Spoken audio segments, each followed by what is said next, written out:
Okay, so this is how you dial a workpiece on your non-self-centering 4-jaw chuck.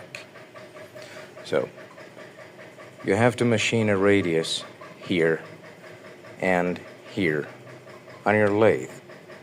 Then this is jaw number 1 and this is side number 1.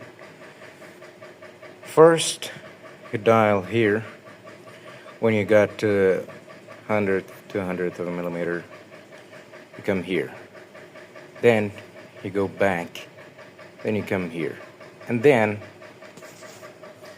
you dial this face. And after dialing this face in, you go all the way back here. Then you come here. You go back and forth until you get 0 here and here. Then you're dialed in and you're ready to go. Grind it.